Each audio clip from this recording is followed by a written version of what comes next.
কিভাবে রোগী কাউন্সেলিং করতে হয়। এটি একটি বাস্তব ভিত্তিক ও অত্যন্ত প্রয়োজনীয় আলোচনা।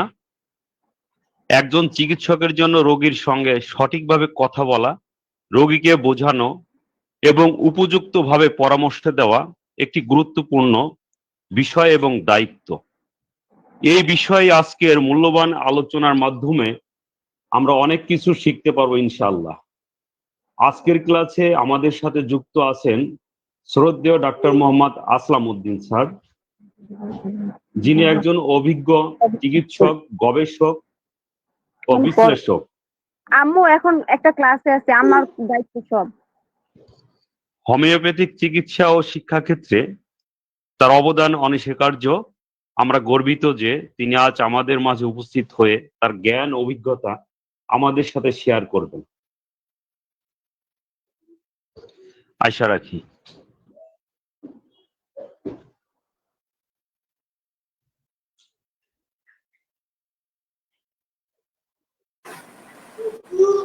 আশা রাখি।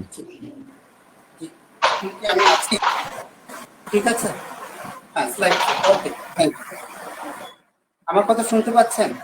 জি স্যার, আপনার কথা শোনা যাচ্ছে। জি, আমি সর্বপ্রথমে আপনাদের কাছে ক্ষমা চেয়ে নিচ্ছি। আসলে আমার এখানে ল্যাপটপটা একটু যান্ত্রিক ত্রুটির জন্য আমি আসলে আপনাদের সাথে সংযোগ করতে পারতেছিলাম না। তো সার্বিক সহযোগিতার জন্য ডক্টর মাহাদি এবং ডক্টর আয়েশা সবাইকে আমি আন্তরিক ধন্যবাদ জানাচ্ছি। সেই সাথে যারা দীর্ঘক্ষণ ধরে অপেক্ষায় আছেন তাদের প্রতি জানাচ্ছি গভীর কৃতজ্ঞতা। খুবই সহজ একটা বিষয় নিয়ে আপনাদের সাথে আমি হাজির হয়েছি। আসলে আমি গতানুগতিকভাবে জটিল কোনো বিষয় কখনো আলোচনা করি না, এমনকি আসলে পছন্দ করি না।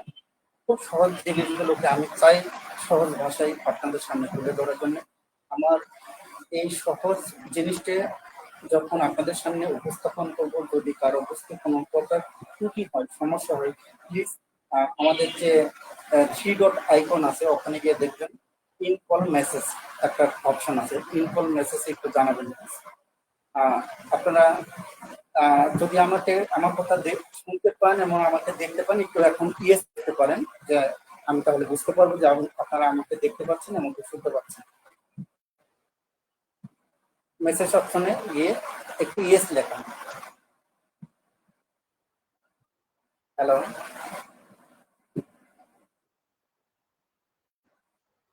ওকে, thank you. Monirul Islam yes লিখেছেন, আতিকুর রহমান ইয়েস লিখেছেন, মাহাদি হাসান ওকে ইয়েস লিখেছেন। Thank you very much.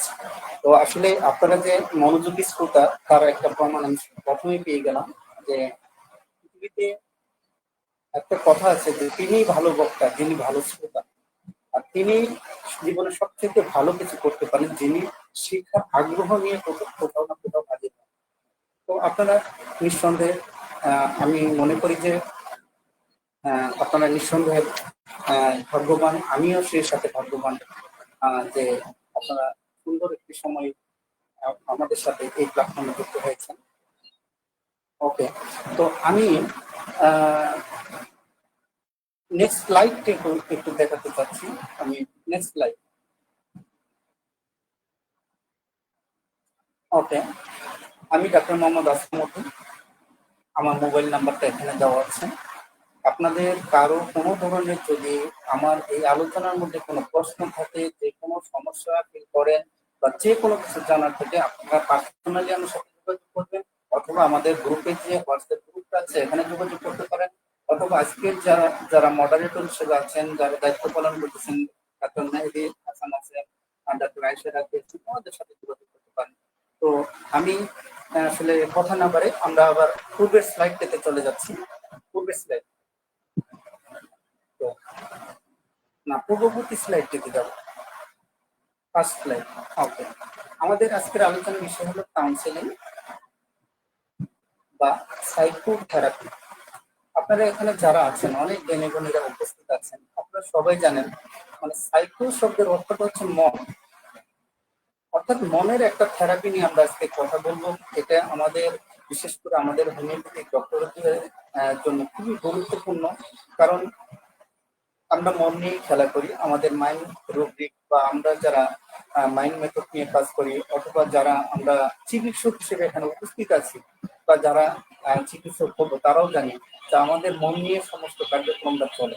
শুধুমাত্র আমরা দেহ নিয়ে কাজ করি না, আমাদের একটা রোগীর দেহ এবং মন দুটোকে সংমিশ্রণে আমরা একটা মেডিসিন সিলেক্ট করি বা তাকে উপকৃত করার চেষ্টা করি। তো আমরা এখন জানবো যে আসলে সাইকোথেরাপিটা কি। Next slide.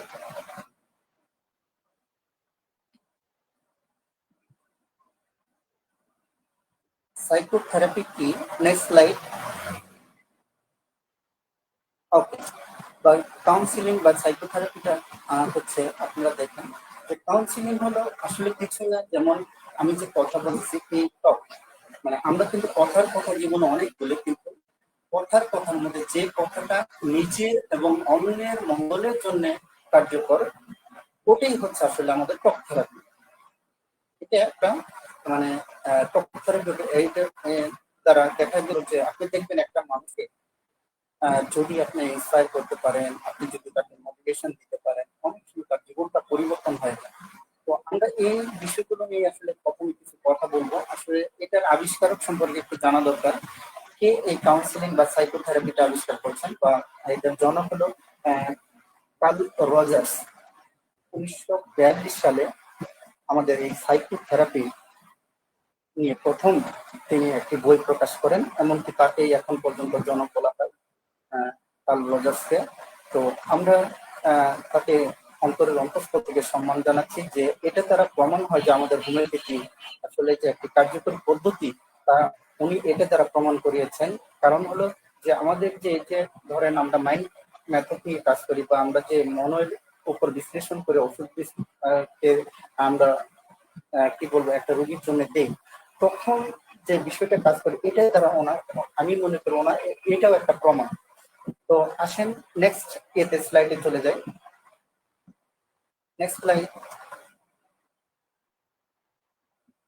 আমার কথা শুনতে কারো যদি কোনো সমস্যা হয়, দয়া করে ওই যে মেসেজ অপশন আছে, আমি আবারও বলতেছি, ওখানে জানাবেন। তো আমরা আসলে প্রথমে কি করব আসলে ধরেন যে আমরা কাউন্সিলর হতে চাই, আমরা মোটিভেশনাল স্পিকার হতে চাই, বা আমরা একজনকে ইন্সপায়ার করতে চাই, আসলে আমাদের করণীয় আমরা কি করব? প্রথম কাজটা হচ্ছে রোগীর সমস্যাটাকে গভীরভাবে বোঝার চেষ্টা করা, যে রোগীর সমস্যাটা আসলে কোথায়। রোগী কেউ কেউ কি কথা বলবেন?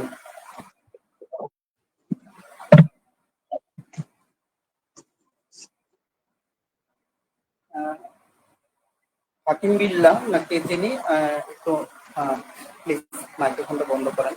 তো আমরা যেটা বলছিলাম যে রোগীকে আগে মানে আমরা বোঝার চেষ্টা করবো যে সেই রোগীকে আসলে কতটা মানসিক সমস্যা নিয়ে আমার কাছে আসছে আর কতটা শারীরিক সমস্যা নিয়ে আসছে। যদি মানসিক সমস্যার পরিমাণ বেশি হয়, যদি মনে করি যে এই রোগীকে আসলে একটু কাউন্সিলিং করা দরকার, বা তাকে একটু মোটিভেশন দেওয়া দরকার, তার সাথে একটু পার্সোনালি কথা বলা দরকার, তাহলে আমাদের জন্য হয়ে গেল।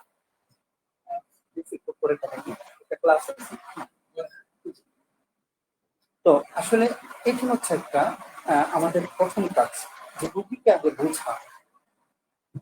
সেকেন্ড কাজটা হচ্ছে তথ্য প্রদান করব, যে আসলে দেখেন আমাদের আমি আপনাকে কিভাবে সেবা দিতে পারি, রোগীটাকে যেভাবে সেবাটা দিতে পারি তার সামনে সেই সেবাটার ধরনটা পুঙ্খানুপুঙ্খভাবে বুঝিয়ে ফেলা, এটাকে আমরা বলি তথ্য প্রদান। যে আমি ওনাকে কোন ওয়েতে কতটুকু সুস্থতা দান করাতে পারি, তার একটা সার্বিক তার সাথে কথা বলে ডিসকাশন করে নেওয়া। আর এরপরেরটা যেটা হচ্ছে, একটা রোগী যখন আসে বা আপনারা আমার কাছে যখন যে পেশেন্ট আসবেন, উনি কিন্তু দুটো সমস্যা নিয়ে আসবেন, হয় শারীরিক নয় মানসিক। যে কথাটা আমি পূর্বেও বলেছি, যে যদি শারীরিক সমস্যা হয় সেটা হলো আলাদা পার্ট, এটা হলো মেডিসিনের পার্ট। আর যদি উনি মানসিক সমস্যা হয়ে থাকে, তাহলে প্রথমে দেখবেন তার ভিতরে একটা উদ্বেগ কাজ করে, অ্যাংজাইটি কাজ করে। তো ওনাকে আশ্বস্ত করা যে দেখেন আপনার এই এটা নিয়ে আপনার বিচলিত হওয়ার কিছু নাই, এটার জন্য আমি তো আছি। তো এই বিষয়টা ওনাকে সুন্দরভাবে বুঝিয়ে মানে একটা রোগীর মনের সাথে আপনার একত্রতা পোষণ করা, তার অ্যাংজাইটিকে দূর করে দেওয়া। তো আসলে এরপরে যেটা হচ্ছে, একটা রোগীকে যখন আমার সামনে আসবে, ওনার ওনার আরেকটা কাজ করবো যে আমরা ওনাকে তার জীবনযাত্রাটা, তার যে লাইফস্টাইলটাকে যেটা বলি, এটাকে আমরা পরিবর্তন করানোর চেষ্টা করবো। কারণ অধিকাংশ রোগ আসে, আইসারা কি সাউন্ড ক্লিয়ার হচ্ছে না?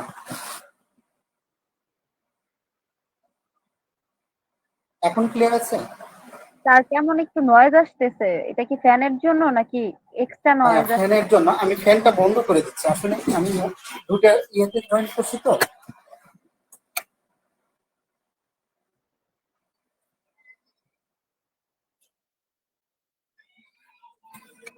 সরি সরি, এখন ঠিক আছে?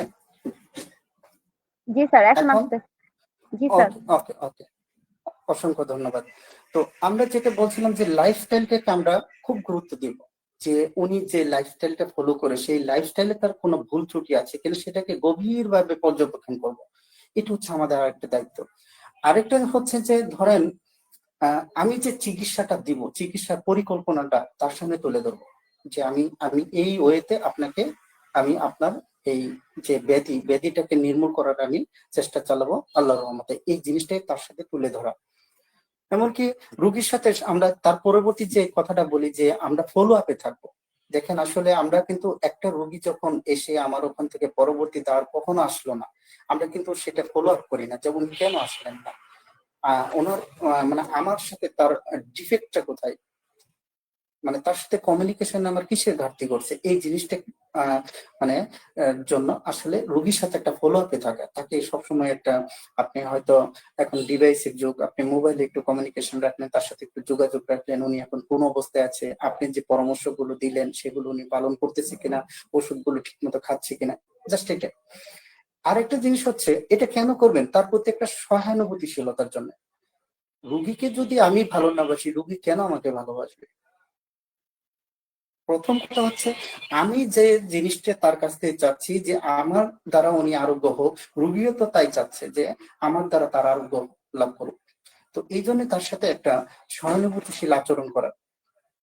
আর একটা হলো সবসময় যোগাযোগের, তার সাথে একটা মানে যোগাযোগ রাখা, কমিউনিকেশনটা ঠিক রাখা, যে যে অবস্থায় থাকুক, মাঝে মাঝে তাকে রোগীর একটু খোঁজ নেওয়া, রোগীর আত্মীয় স্বজনের মাধ্যমে তার একটু খোঁজ নেওয়া যে আমার ওই ভাইটা ওই বোনটা কি অবস্থায় আছে।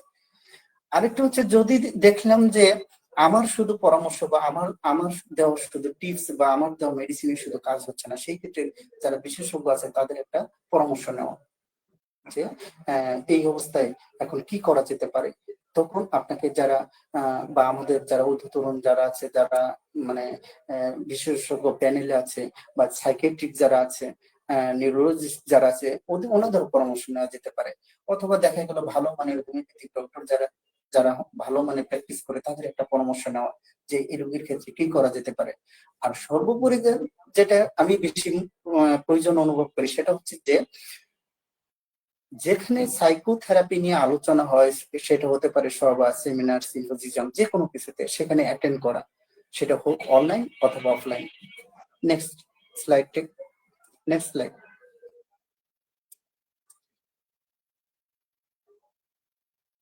ওকে, তো আমরা কয়েকটা ধাপে এই কাজটা করতে পারি।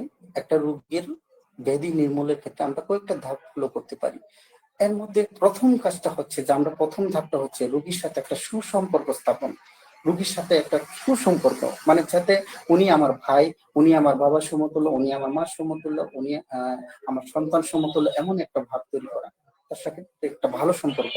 এমনকি তার যে সমস্যাগুলো আছে, সেকেন্ড এটা হচ্ছে যে তার সাথে কি করা, তার সমস্যাগুলোকে মূল্যায়ন করা, যে গুরুত্ব দেওয়া, যে এই এই যে একটা রোগী একটা ব্যাধি নিয়ে আসছে, একটা রোগ নিয়ে আসছে, বা তার যে সমস্যাগুলো নিয়ে আসছে, সেটাকে গভীরভাবে গুরুত্ব দেওয়া, যাতে উনি বুঝতে পারেন যে না, পৃথিবীতে একজন ব্যক্তি যিনি আমার কথাগুলো ভালোভাবে শুনছেন, শোনার পরে আমার আমার হয়ে আমার জন্য উনি এই কাজটা করতেছেন, এই জিনিসটা করা। এমনকি একটা লক্ষ্য নির্ধারণ করা, রোগীর সাথে বসে লক্ষ্য নির্ধারণ করে ফেলা, যে আমরা এতদিনের মধ্যে আমরা, আপনি যদি আমাকে সহযোগিতা করেন, আমি ডক্টর হিসেবে আপনাকেও সহযোগিতা করবো, এতদিনের মধ্যে যাতে আপনার এই রোগটা নির্মূল হয়, আল্লাহ তাআলা যেন আপনাকে এই রোগটা থেকে বা এই ব্যাধি থেকে মুক্তি দান করেন। এমনকি তারপরে আমরা হস্তক্ষেপ, তখন আমরা যাব একটা ইয়েতে যে তাকে আমরা মেডিসিন দিব বা কাউন্সিলিং করব, তো তখন আমরা হস্তক্ষেপ করব, এর আগে নয়। আরেকটা জিনিস হলো যে যে যখন দেখবো যে এই রোগীটা হ্যাঁ আমার কাছে এতদিন ধরে আসছে বা আমার সাইকোথেরাপি নিচ্ছে বা আমার ট্রিটমেন্ট নেওয়ার পরে বা আমার ওষুধ নেওয়ার পরে এই রোগীটাকে সার্বিক মূল্যায়ন দেবো, এমনকি মূল্যায়ন করবো যে তার এখন বর্তমানে টোটাল অবস্থাটা কি, সার্বিকভাবে বিশ্লেষণ করবো, করার পরে তার ট্রিটমেন্টটা সমাপ্তি ঘোষণা করবো। নেক্সট। আচ্ছা, আমি যে এই যে মনে করেন আসলে প্রথমে যে কথাগুলো বলছিলাম যে রোগীর সাথে কমিউনিকেশন বললাম বা রোগীকে কিভাবে আমরা রোগীর সাথে কি আচরণ করব, কিভাবে তাকে বর্নিং করব, এই জিনিসটা কি প্রয়োজন আছে বলে মনে করেন আপনারা? যদি মনে করেন ইয়েস লিখতে পারেন। রোগীর সাথে একটা সুসম্পর্ক স্থাপন বা এই যে বিষয়গুলো বললাম, এটা কি একজন ডক্টর হিসেবে আপনার আমার প্রয়োজন আছে? অবশ্যই স্যার, প্রয়োজন আছে। ওকে, আয়শা রাকি লিখছি, জি অবশ্যই। শহীদুল ইসলাম ইয়েস। আর কেউ? Mukta Saha, yes sir, thank you sir. Okay, Aslam Mia, হ্যাঁ আছে, ঠিক আছে। তো আপনারা ইচ্ছে করলে আজকে যে যারা ক্লাস করতেছেন আপনাদের ভিডিও জি আছে, মাহদি আছেন, ওকে, মনিরুল ইসলাম জয়েন করেছেন, অসংখ্য ধন্যবাদ। তো আমি যেটা বলেছিলাম যে আমাদের এই যে যদি মনে করি যে এগুলো আমাদের দরকার আছে, তাহলে হ্যাঁ হোসেন মোহাম্মদ অবশ্যই আছে, থ্যাংক ইউ। তো আপনারা যারা করতে পারেন যে আপনাদের মাইক্রোফোনটা বন্ধ করে আপনাদের ভিডিও অন করতে পারেন, যাদের ভিডিও অন করার মতো পরিবেশ আছে তারা অন করতে পারেন। এটা আমাদের অলরেডি ইয়েতে বলা ছিল যে আজকে ভিডিও অন করতে পারবেন সবাই। তো আমি এখানে বলতেছি যে যদি প্রয়োজন অনুভব করেন, দেখেন আমরা এমন কেউ আছি এখানে যে মানসিক চাপ মোকাবেলা করতে হয় না, কেউ আছি যে আমাদের মানসিক চাপ মোকাবেলা করতে হয় না? স্যার সবারই করতে হয়। ওকে, তাহলে আমরা আমাদের প্রয়োজনীয়তা কি যে আমরা মানসিক চাপ মোকাবেলা করব, আমাদের ভিতরে কিন্তু উদ্বেগ থাকে, যেমন অ্যাংজাইটি, আমরা আমাদের রোগীর কাছে অ্যাংজাইটি, তো অ্যাংজাইটি গুলো, বিষণ্ণতা গুলো, অমূলক ভয়ভীতি, দেখেন এই অমূলক ভয়ভীতিটা কেমন, দেখেন আজকে একটা সন্তান ভালো কাজ করতে গেলেও ভয় পাচ্ছে, যে সন্তানটা ভয়ভীতিতে আছে, যে রোগীটা আমার ভীতির মধ্যে জীবনযাপন করতেছে, বা আমরা যারা সবসময় ভয়ের মধ্যে থাকি, ভয় কিন্তু একটা মানসিক রোগ। এমনকি ভয়ের উৎস হচ্ছে অতীত, যার বর্তমান মানে যার শিকার হচ্ছে বর্তমান এবং ভবিষ্যৎ। তো এই জন্য এই যে ভয় ভীতিটা দূর করতে গেলেও আমাদের এটা খুবই দরকার। এরপরে ধরেন সম্পর্ক বিষয়ে কিছু সমস্যা থাকে আমাদের, যেমন ধরেন বিবাহ অথবা দাম্পত্য কলহ, পারিবারিক কিছু সমস্যা, এগুলো আপনি বলেন, এটা তো আর ওষুধ দ্বারা নির্মূল করা কি যায়?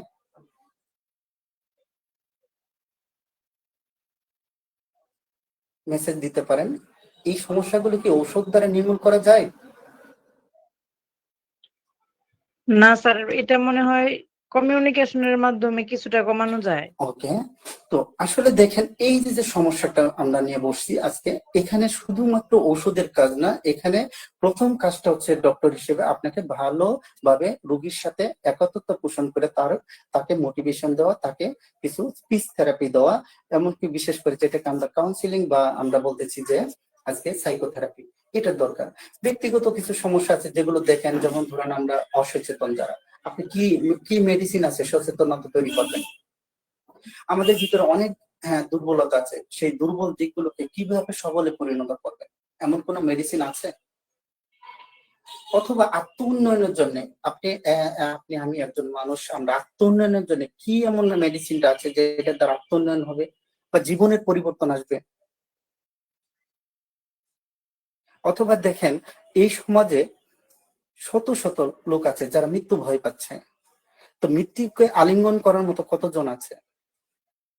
অথবা একজন পেশেন্ট আসলো যার কি হচ্ছে যে কি বলবেন, যে বিশেষ করে ধরেন মা হারাইছে, বাবা হারিয়েছে, অথবা প্রিয়জন হারানোর পরে যে মৃত্যুর যন্ত্রণা তাকে সারাটা জীবন করে করে খাচ্ছে, সেই মৃত্যুর যন্ত্রণাটাকে দূর করার জন্য আপনাকে স্পিচ থেরাপি লাগবে।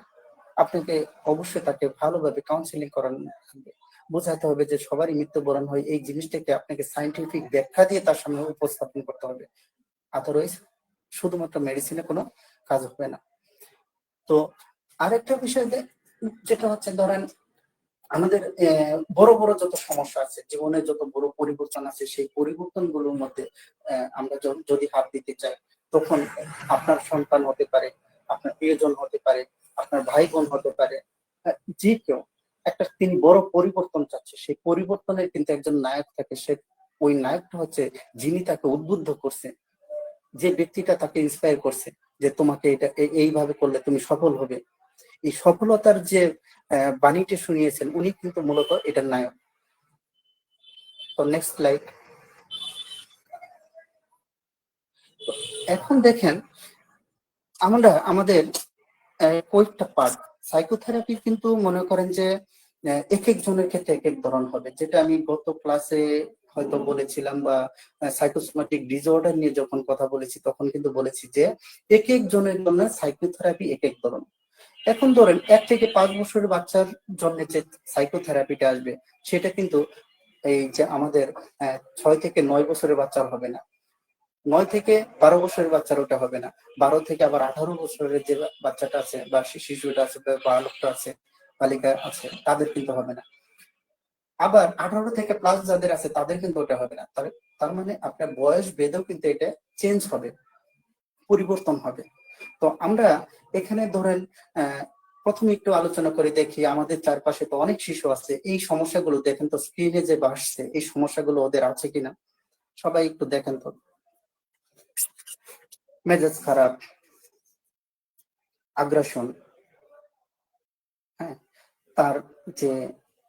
তার যে জিনিস সেটা ভাগাভাগিতে ঘাটতি, বা একটা শিশু তার নিজের জিনিসগুলো অন্যকে দিতে চাচ্ছে না, অন্যটা সে নিতে চাচ্ছে না, বা মাকে উনি বিভক্ত করে ফেলছে, বাবাকে বিভক্ত করে ফেলছে, বাবাকে একটা শিশু খুব ভালোবাসতেছে, আরেক শিশুর কাছেই আসতে দিতেছে না, এটাকে বলে ভাগাভাগি।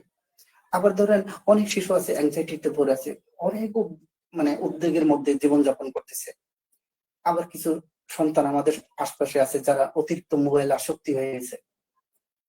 এই যে দেখেন এমন এমন কোন পরিবার আছে যেখানে আপনি বলতে পারবেন না যে ডিভাইস আসক্ত কোনো সন্তান আছে, এমন কোন পরিবার পাবেন এখন?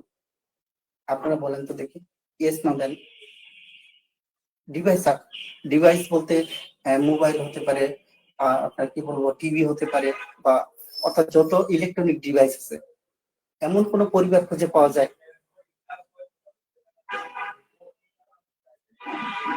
ওকে, আশা রাখি নেই স্যার, থ্যাংক ইউ স্যার। তো আমরা আসলে ধরেন আমরা যেটা বলতে চাচ্ছি, ধরেন এখন বর্তমানে যে সমাজের অবস্থা, আমরা দেখেন একটা জিনিস বলে এডিএইচডি, অনেক সময় দেখবেন আপনার আমার কাছে যে রিপোর্ট গুলো আসতেছে, বা অনেক অ্যালোপ্যাথিক যে বড় বড় ডক্টর স্যারেরা যে তাদের প্রেসক্রিপশন করতেছে তার পাশে লেখা থাকে এডিএইচডি। তো এডিএইচডি টা সম্পর্কে কি আরো ধারণা আছে?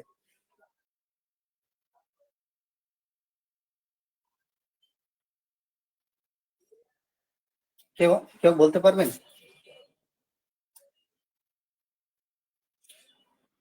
Attention deficit hyper activity disorder, attention deficit মনোযোগের যে ঘাটতিগুলো, বা অতিরিক্ত শিশু অতিরিক্ত চঞ্চল, যেটাতে মাথা ঘামাচ্ছে, শুধু ওটার মধ্যেই পড়ে আছে, এটাকে এডিএইচডি বলে। আর এডিএইচডি টা হচ্ছে আসলে ওই যে আমরা অটিজম শিশু পাই, আমরা যেটাকে বলা হয় যে বিশেষ বুদ্ধি সম্পন্ন শিশু, অটিজম শিশু, এটা হলো এএসডি। এই এএসডি শিশু আপনি দেখেন সারা বাংলাদেশে কত পার্সেন্ট। অথবা যে ছোট বাচ্চাটা 1 থেকে 5 বছর, একটু খেয়ালই করলাম না যে ওনার বাকশক্তিতে সমস্যা হচ্ছে, কেন হচ্ছে, কোথা থেকে হচ্ছে, কিভাবে হচ্ছে, কার জন্য হচ্ছে, সেটাকে আমরা চিন্তাই করলাম না। এই যে কতগুলো আমি সমস্যা আমরা স্ক্রিনে দেখতে পাচ্ছি, এগুলো নিয়ে যখন একটা সন্তান বড় হবে, তাকে কিভাবে আমরা বলবো যে এই দেশের সুনাগরিক? কেউ কি বলতে পারেন যে কিভাবে সুনাগরিক হবে? আশা করতে পারি? যে শিশুটা জন্মের পরে এই সমস্যাগুলোতে মানে আসক্ত বা এই এই যে ডিসঅর্ডার গুলোতে পড়ে আছে, তারা কি ভবিষ্যতে কতটুকু মানুষ হবে বলেন? সম্ভাবনা আছে? ফিডব্যাক দেন কেউ, ইয়েস নো দেন।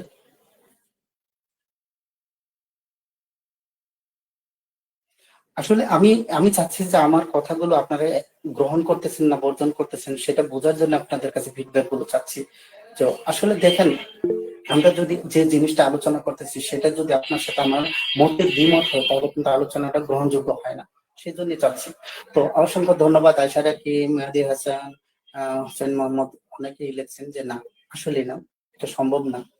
ওই সন্তানটাকে আমি কখনোই বলতে পারিনি এই দেশের সুনাগরিক হবে, উনি ওনার বাবা মার জন্য কল্যাণ হবে, সে একজন কি বলবেন পাথরী হয়ে থাকবে, বিষয়টা তা না। তো আমরা একটু নেক্সট স্লাইডে যাই।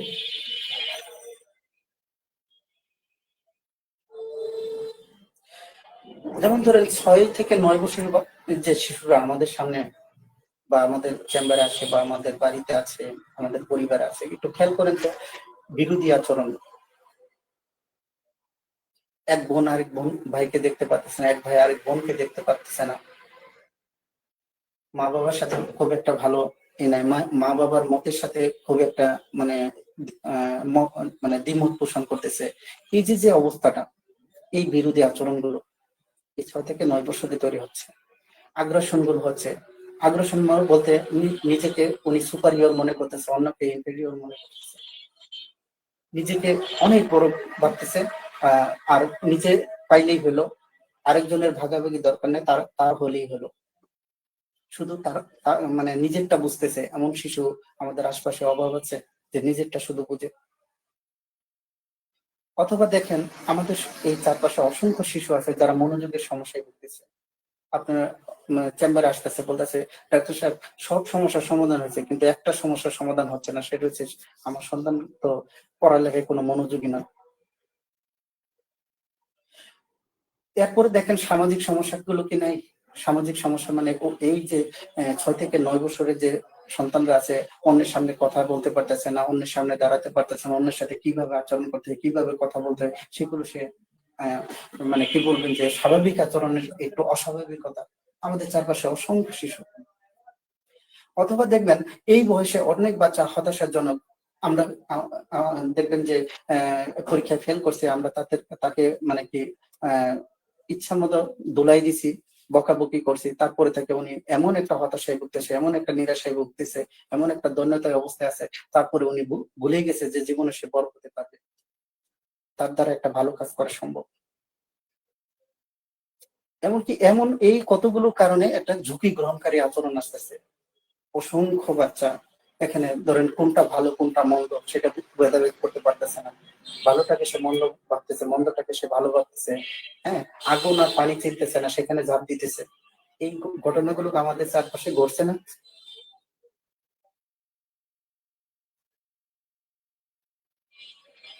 ডাক্তার সাহেব আপনারাই বলেন, এই যে যে 6 থেকে 9 বছরের বাচ্চাদের এই সমস্যাগুলো আমাদের চারপাশে ঘটছে না ঘটছে না?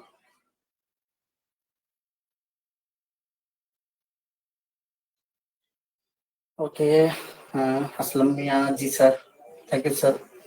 ওকে, Shahnaz madam, yes, okay, Ayesha Rakhi, yes sir.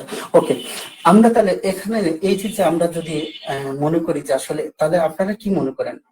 আপনারা যারা আছেন তারা বলেন তো যে আমাদের তাহলে কি এই যে সাইকোথেরাপি বা এই যে কাউন্সিলিং এর প্রয়োজন আছে না নাই?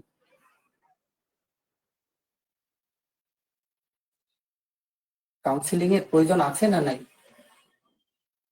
হ্যাঁ, শাহনাজ ম্যাডাম আছে, ওকে, হাকিমুল্লাহ আছে, ঠিক আছে, আয়শা রাখি আছে, ওকে, মেহেদী হাসান, হ্যাঁ অবশ্যই আছে। তো থ্যাংক ইউ। তো আমি যেটা বলতে চাচ্ছি যে তাহলে আপনারা যদি মনে করে থাকেন যে হ্যাঁ এই স্পিচ থেরাপির দরকার, সাইকোথেরাপির দরকার আছে বা কাউন্সিলিং এর প্রয়োজন আছে, তাহলে আমাদের এই বিষয়গুলো শিখতে হবে, এই বিষয়গুলো একটু জানতে হবে। এই বিষয়গুলো একদিনে জানা যাবে না, একদিনে করা যাবে না। কারণ ধরেন একটা সাইকোথেরাপি দিতে অনেক সময় প্রথম অবস্থায় 3 থেকে 4 দিন চলে যায়, 45 মিনিটের সাইকোথেরাপি নিতে ওই রোগীকে বা ওই যে ব্যক্তিকে আপনি সাইকোথেরাপি দিবেন তাকে বুঝতেই এই সময়টুকু পার হয়ে যায় অনেক সময়। তারপরে হয়তো দেখা গেল যে 8 দিন বা 10 দিন যাওয়ার পরে ওই পেশেন্টটা তখন বুঝতে পারে বা ওই রোগীটা বুঝতে পারে যে হ্যাঁ আমার কি এখন সংশোধন করা দরকার, কিভাবে আমি নিজেকে ইমপ্রুভ করব, আমার গোল কোথায়, তখন সে নিজের গোলের দিকে এগোতে পারে। তো নেক্সট স্লাইড।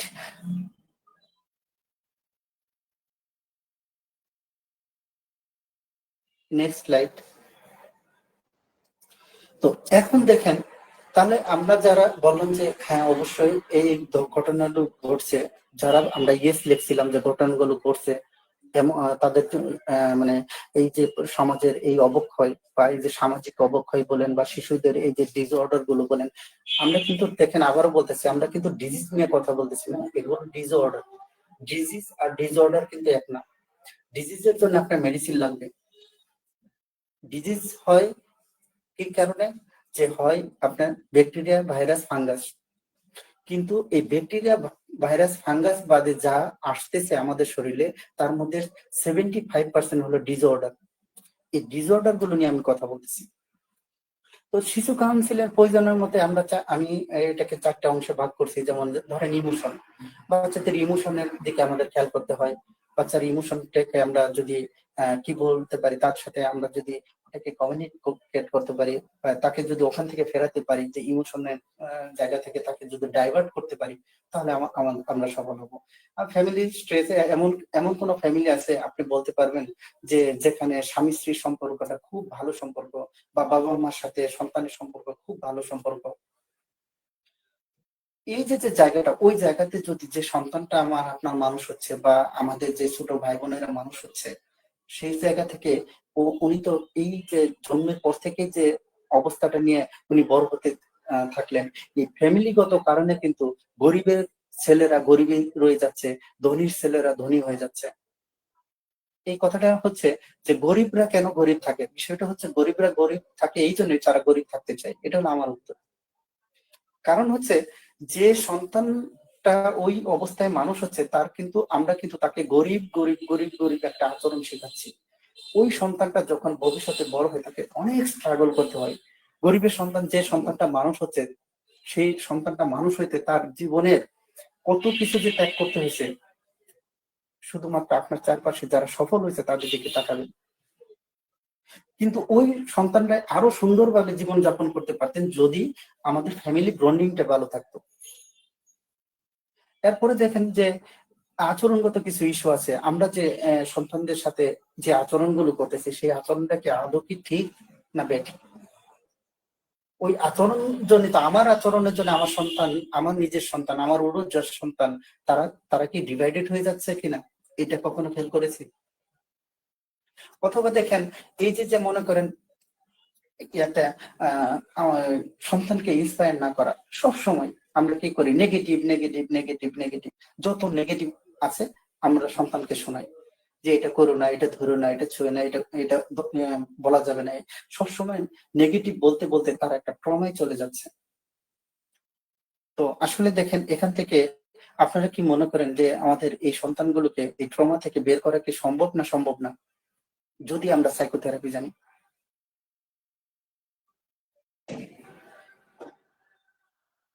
একটু ফিডব্যাক দেন। আমরা যদি সাইকোথেরাপির মাধ্যমে এটা কি দূর করতে পারি না পারি না? ওকে, সম্ভব। সেটা কি সম্ভব? হোসেন মাহমুদ, ইয়েস পারি। ওকে, শাহনাজ ম্যাডাম, অবশ্যই পারি। Thank you. তো আসলে দেখেন আমরা, হ্যাঁ possible. Mehedi Hasan, thank you. তো আমি আমি যেটা চাচ্ছি সেটা হচ্ছে যে আপনারা আপনাদের সাথে নিয়ে, হ্যাঁ আসলাম মিয়া, অবশ্যই, ইয়েস, থ্যাংক ইউ স্যার। তো আমি যে জিনিসটা চাচ্ছি যে আমরা যদি কাউন্সিলিংটা ভালোভাবে করতে পারি, শুধুমাত্র রোগীর উপকার না, আমাদের উপকার। আমরা যদি ভালো কাউন্সিলর হতে পারি, তাহলে আমি আমার এই কাউন্সিলিংটা আমি প্রয়োগ করতে পারি নিজের ক্ষেত্রে এবং আমার পরিবারের ক্ষেত্রে। তো নেক্সট স্লাইড।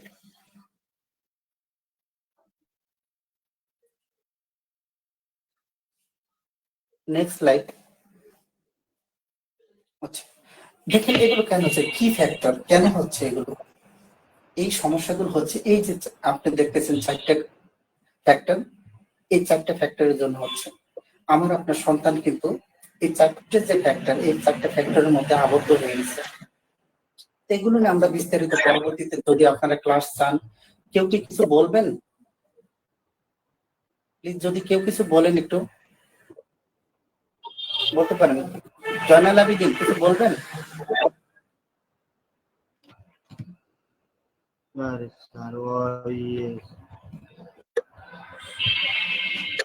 জি জয়নাল আবেদীন বলবেন, বলেন বলেন।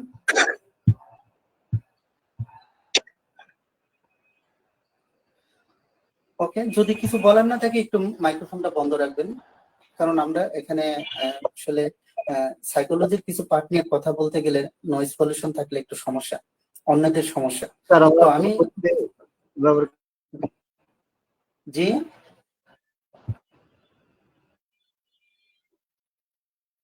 তো এই ফ্যাক্টর গুলোর মধ্যে দেখেন প্রথমে হচ্ছে জেনেটিক।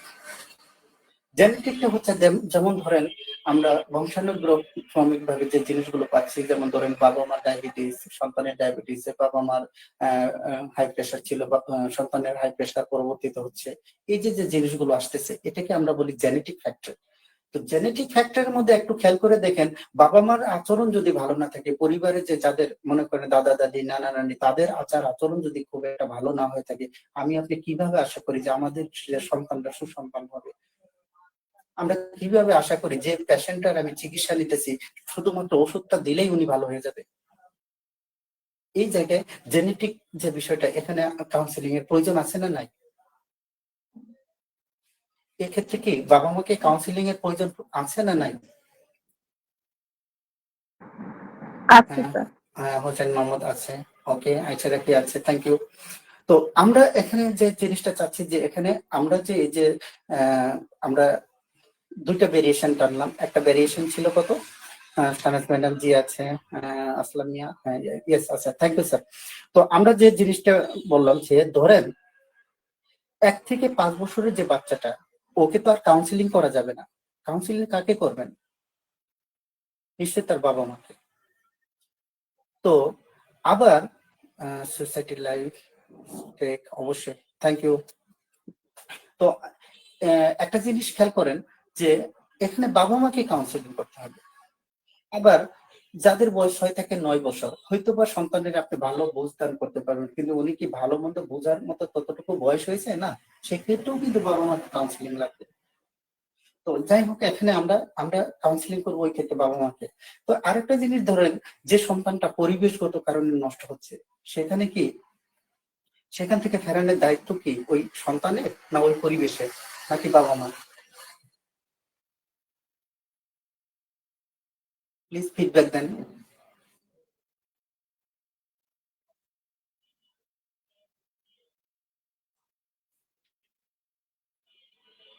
আপনার হ্যাঁ, ওকে, আয়শা রাখি বাবা মা।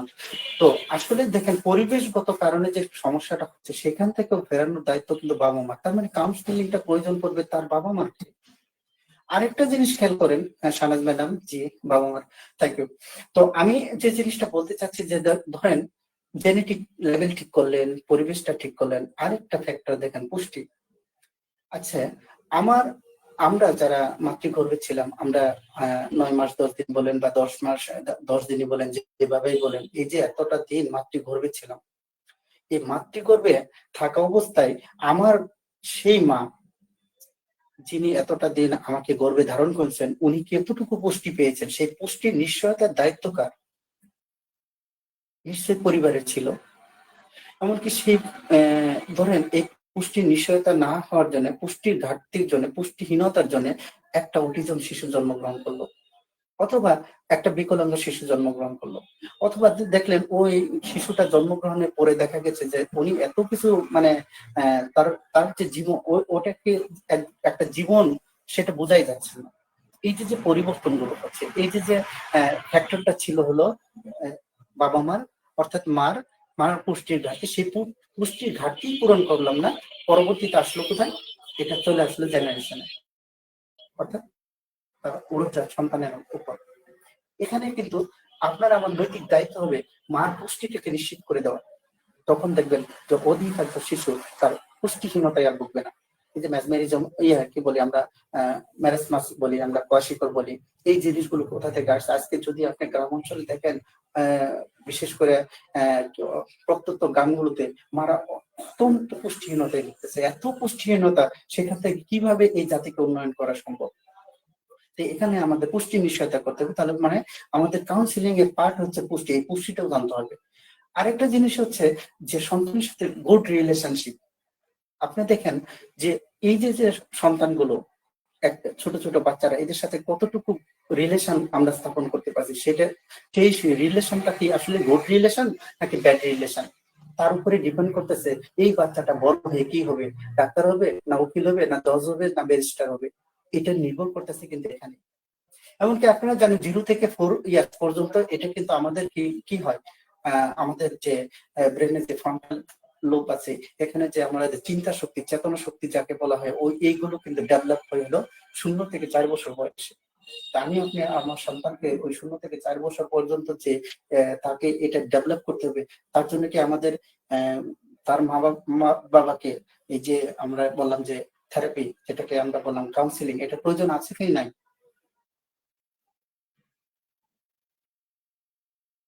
আপনারাই বলেন, আছে না নাই?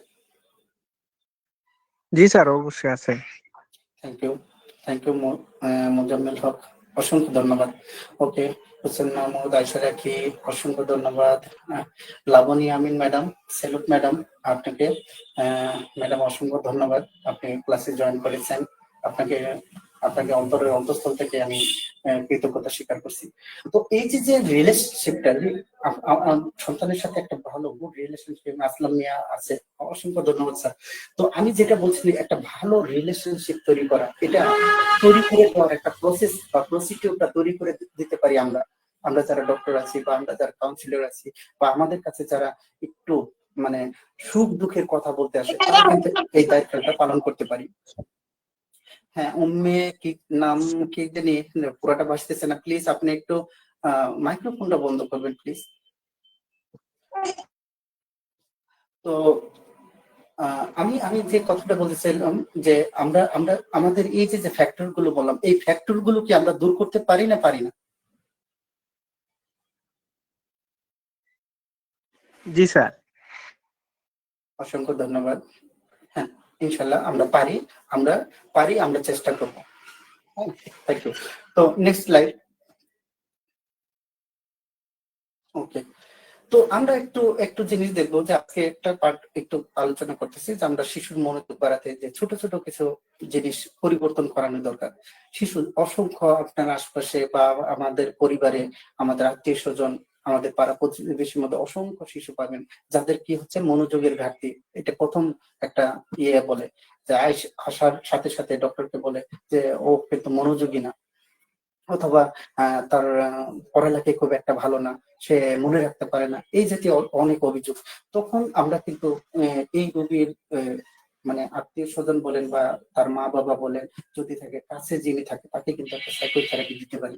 তো আমরা প্রথমেই তাকে বলতে পারি যে আমরা ওই বাচ্চাটার মনোযোগ বাড়াতে চাই, তাকে কি ছোট ছোট কাজ দিবে, যে ছোট ছোট কিছু কাজ, যেমন ধরেন মাকে কিছু 1 গ্লাস পানি নিয়ে সহযোগিতা করা, বাবাকে একটু সহযোগিতা করা, একটু ঝাড়ু দেওয়ার সময় ঝাড়ুটা তার হাতে তুলে দেওয়া, অথবা দেখা গেল যে কি বলবো, বিছনা ঝাড়ু দেওয়া শেখানো, অথবা দেখা গেছে যে মানে একদম ছোট ছোট কাজ। হ্যাঁ, মানে তার সাথে যেন এমন আচরণ আমরা করি যাতে উনি অনায়াসে করে, মানে আমাকে যেন রিয়াক্ট না করে। ওকে, সুন্দরভাবে ওটা যে বাবা আমার সাথে এটা করো, মা আমার সাথে একটু এটা করো, দেখবেন খুব স্বাচ্ছন্দ্য করতেছে। এমনকি আমরা যারা মোবাইলের আসক্তি সন্তানদের দেখতে পাই, তাদের কিন্তু এখান থেকে রোধ করতে গেলে এই ছোট ছোট কাজ দিতে হবে। এই মোবাইল আসক্তি থেকে যদি আমরা ফেরাতে চাই, আপনি এমন কোন আলাদিনের চেরা, এমন কোন মেডিসিন নাই যেখানে মনে করেন যে সাইকোসোম্যাটিক ডিসঅর্ডার গুলো ভালো করা সম্ভব। এখানে এমন কোন আলাদিনের চেরা নাই। আমি পূর্বেই আলোচনা করছি, মেডিসিন দ্বারা ওটাকেই দূর করতে পারবেন যেটা মেডিসিনের রোগ, যেটা ডিসঅর্ডার, ডিজিজ নয়, ডিসঅর্ডারের পরে আছে, সেই ডিসঅর্ডার কিন্তু আপনাকে পরিবর্তন করতে গেলে আমাদের ওই ফ্যাক্টর গুলিতে হাত দিতে হবে। তো এরপরে ধরেন আমরা ছোট ছোট বাচ্চাদের যারা মনোযোগ বাড়াতে চায় তারা কি করতে পারে, এই যে ব্লক খেলনাগুলো যে আছে, দেখবেন যে বাজারে অনেক ব্লক একটার উপরে রেখে যে ব্লকের খেলনাগুলো আছে একটার উপর রেখে বিভিন্ন কিছু তৈরি করা, অথবা ড্রয়িং করেন শেখানো, অথবা দেখা গেল যে তাকে একটু মিউজিকের মধ্যে রাখা, অথবা দেখা গেছে আমি আমাদের যে ছোট বাচ্চারা আছে, আমি যখন নামাজে দাঁড়ালাম বা আমি যখন আমি যে ভালো কাজটা করতেছি তাকে সম্পৃক্ত রাখা, ভালো যে কাজটা করতেছি তাকে সে যেন বুঝতে পারে যে আমি এই ভালো কাজটা করলাম, উনি যেন ওর ভিতরে যেন এটা ঢোকে। শুধু বাবা মা ঝগড়া করলাম এটা যেন সে না শিখে। অথবা দেখা গেল যে মেডিটেশন তারা আর বুঝবে না, আমি যদি মেডিটেশনটা বুঝি তাহলে হয়তো বা তারাও বুঝবে। দেখা গেল যে ওই বাচ্চার মাকে বলতে পারি যে আপনি কিছুক্ষণ নীরবতা পালন করবেন। হ্যাঁ, মৌনতা কিন্তু একটা আর্ট। মৌনতা কিন্তু এই যে সব সময় যেটাকে বলে যে বক বক করা, এই বক বক করা কিন্তু একটা রূপ, যেটা আমরা এক কথা বলি বাচালতা। তো আমাদের অসংখ্য ছেলে মেয়ে আছে যারা বাচালতায়, অসংখ্য ছেলে মেয়ে পাবেন আশপাশে যারা মনে করেন বাচালালু বলে যে অতিরিক্ত কথা বলে। কেন বলে? ও বলে না তো আমি বলাই। অর্থাৎ আমরা যদি তার সাথে, আমি যদি মৌন থাকি তাহলে তো ও মৌনতা শিখবে। আমি মৌন না, তাহলে উনি কিভাবে শিখবে? এই মৌনতাও একটা মেডিটেশনের একটা পার্ট। এমনকি নির্দিষ্ট সময়ে ঘুমাতে যাওয়া, ঘুম থেকে ওঠার অভ্যাসটা কি ওই সন্তান করবে নাকি আমাকে করাতে হবে? তার মানে ওই বাবা মাকে আপনি বলতে পারেন যে আপনারা নির্দিষ্ট সময়ে ঘুমাতে নেবেন, নির্দিষ্ট সময়ে নিজেও ঘুমাতে যাবেন, ওই সময় ডিভাইসটা আপনি ব্যবহার করবেন না, তাহলে ওই সন্তানেরা করবে না। তো তো আমি যে আসলে এই যে কতটুকু আলোচনা করলাম, আপনারা কি আমার কথাগুলো বুঝতে পারছেন? জি স্যার, আলহামদুলিল্লাহ অনেক সুন্দরভাবে বোঝা যাচ্ছে। আসলে এই যে আমি যে কথাগুলো বলছি এটাকে আপনারা কি মনে করেন যে এই শুধুমাত্র ডাক্তার হিসেবে কি আমাকে মেডিসিন দেব, নাকি এই জিনিসগুলোকে আমার খেয়াল রাখা উচিত মনে করেন? কি মনে করেন, এটা উচিত না উচিত না? স্যার, মেডিসিনের আগে এইগুলো বেশি প্রয়োজন। মেডিসিনে তো স্যার না, সব আমরা রোগ আমরা আমরা সারানো। ফিডব্যাক চাচ্ছি, আমরা চাচ্ছি ওই যে আপনার 3 ডট আইকনে একটু দেবেন আয়সাটা কি আসলামিয়া। জি স্যার, থ্যাংক ইউ স্যার। আয়সাটা কি দরকার আছে স্যার? Thank you. তো আমরা ইয়েতে যাব, পরবর্তী স্লাইডে প্লিজ। আমাদের ক্লাসটা কি অনেক লং হয়ে যাচ্ছে? আমাদের ক্লাসটা কি না অনেক? স্যার, ভালো লাগছে স্যার, আপনি কন্টিনিউ করুন, ভালো লাগছে sir. Thank you madam, thank you madam. আচ্ছা, আমরা দেখেন আসলে আমরা রুগী খালি বলি যে আমরা যখন আমাদের পাশে রুগীটা আসে তাকে কি জিজ্ঞেস করি? আচ্ছা আপনার কি সমস্যা, তারপরে কি হলো, তারপরে কি হলো, মানে একটার পর একটা তাকে এইভাবে প্রশ্ন করি, গতানুগতিক না। ওই যে মুশাররফ করিমের একটা দেখবেন নাটক আছে যে উনি হকারগিরি করতেছেন, ওখানে জিজ্ঞেস করে তারপরে কি হলো, তার মানে তারপরে কি হলো, তারপরে কি হলো সেটার উত্তর দেওয়ার জন্য উনি শুধু আসে নাই, উনি আসছেন হচ্ছে আপনার সাথে ওনার যে কষ্টটা সেটা বলার জন্য। সেই কথাগুলো আপনি ওনার কাছ থেকে শুনবেন হলো গল্পের আকারে, একদম গল্প, একটা স্টোরি। কারণ মানুষের জীবনটাই একটা স্টোরি। পৃথিবীতে নিজের জীবনই লিখতে পারে যিনি, উনি ওনারটা হলো শ্রেষ্ঠ একটা কি বলে যে ডিকশনারি হয়ে যেতে পারে, বা আপনি বলতে পারেন যে একটা সাইক্লোপেডিয়া হয়ে যেতে পারে, যে যার যার জীবনই যদি লেখে। কারণ প্রত্যেকের জীবনী অনেক সুন্দর। তো এখানে যখন একটা পেশেন্ট আসলো তাকে আমরা কি কিন্তু সহজে জিজ্ঞেস করি তার পরিচয় নেই। কি পরিচয়ের মধ্যে থাকে যেমন পারিবারিক ইতিহাস গুলো নেই, আমরা সামাজিক কিছু ইতিহাস নিতে পারি, যে উনি কার সাথে চলে, কিভাবে চলে, উনি উনি উনি কোন সোসাইটিতে চলে, কোন ধরনের লোক তার পছন্দ, কোন ধরনের লোক তার পছন্দ না, এই ওই ধরনের লোকগুলো কেন পছন্দ না, এই ধরনের লোক আপনার কেন পছন্দ, আসলে আপনি জীবনে কি হতে চান আপনার, মানে এই জিনিসগুলো। আমি এখন যে পাঠটা আলোচনা করতেছি এটা হলো বড়দের জন্য।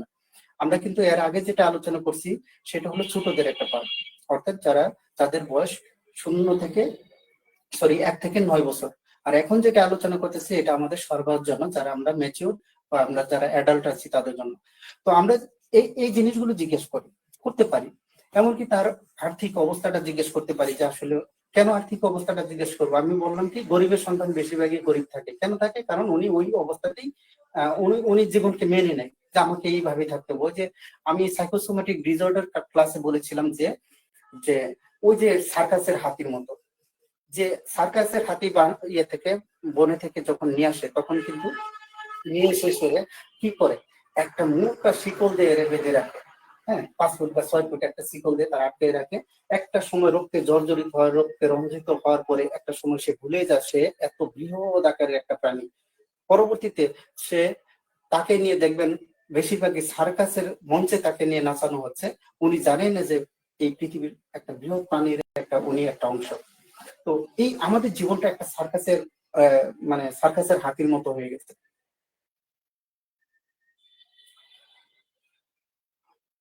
তো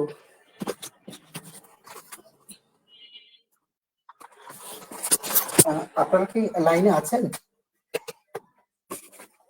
জি স্যার। ওকে, আমার এটা কি বলবো যে নেটওয়ার্ক চলে গেছে আর কি। ওকে জি স্যার। জি, আরেকটা জিনিস দেখেন যে জীবনটা আমরা প্রত্যেকের জীবনটা এমন অবস্থা সার্কাসের সেই হাতির মতো অবস্থা আছে। এই যে জীবনের এত হতাশা, নিরাশা, দৈন্যতা, আবেগ, অনুভূতি, রাগ, জেদ, ক্ষোভ এত কিছু থেকে বের হওয়া সম্ভব না। ওই যে আমরা কিছুক্ষণ আগে আলোচনা করছি যে 1 থেকে 9 বছরের বাচ্চাদের যে অবস্থা, এই অবস্থা থেকে পরবর্তীতে ওই বাচ্চাটা মেনেই না যে এটাই হচ্ছে জীবন। জীবন মানে হইতেছে ঝগড়া, পেঁচাদ, মারামারি, কাটাকাটি। এখান থেকে আর বের হওয়া সম্ভব না। অর্থাৎ ওই সার্কাসের হাতির নেই, উনিও জীবনে বড় হইতে থাকেন। একটা সময় ওই দেখবেন সার্কাসের হাতিটা শুধু মারা যায়, সার্কাসে আগুন লাগবে, বাকি সবাই বাঁচে, শুধু ওই হাতিটা মারা যায়। কারণ হচ্ছে ও মেনে নিয়েছে এটাই হচ্ছে নিয়তি। কি এই ঘটনা ঘটে কিনা দেখেন তো।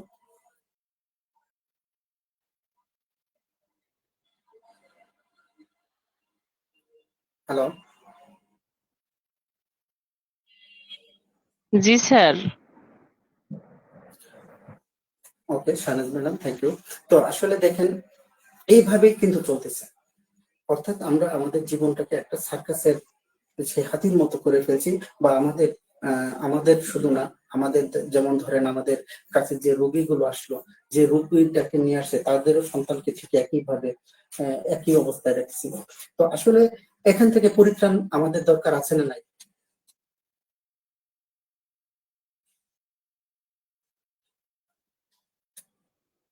ওকে, মাহাদি হাসান আছে, থ্যাংক ইউ। তো জি স্যার আমি আছে। ওকে, থ্যাংক ইউ। তো আমি যে জিনিসটা বলতে চাচ্ছি যে আমরা সবাই পরিবর্তন চাই, নিজের কল্যাণ এবং অন্যের মঙ্গলের জন্য এই বিষয়গুলো জানা দরকার আছে আমি মনে করি। আপনারা কি মনে করেন?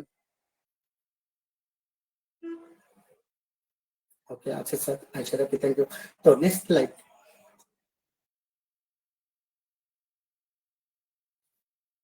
ওকে, আরেকটা জিনিস দেখেন যে যখন আপনার সামনে যে ব্যক্তিটা আসছে বা যে রোগীটাকে নিয়ে আসছে বা যে রোগী আসছেন, ওনাকে একটু ধর্মের কথাটা জিজ্ঞেস করেন। কারণ ধর্মের কথাটা জিজ্ঞেস করবেন কারণ দেখেন এক একটা ধর্মের লোক মানে এক এক ভাবে তার ধর্মটা পালন করে। আসলে ওই যে ধর্মেরই হোক তার ধর্মটা উনি সঠিকভাবে পালন করতেছে কিনা সেটাকে আইডেন্টিফাই করতে হবে কাউন্সিলর হতে গেলে। কারণ ধর্মীয় অনুশাসন ছাড়া কখনো শুদ্ধ আচরণ সম্ভব না। সেই ধর্মীয় আচরণগুলোতে আপনাকে ফোকাস করতে হবে, পরে সেগুলো এই বিষয়গুলো জানতে হবে। আর একটা জিনিস হচ্ছে, আমি কখনোই বলি না যে আমার কাছে রোগ নিয়ে আসছে বা ডিজিজ নিয়ে আসছে রোগ। এটাকে আমি আমাদের ভাষায় আমি বলি অসুখ। অসুখটা কি আসলে অযোগ সুখ, আমরা যদি সন্ধি বিচ্ছেদ করি, অ মানে নাই, যার হলো সুখ সেই তো অসুখ, নাকি বলেন? যার সুখ বেশি সে কি আপনার আমার কাছে আসে?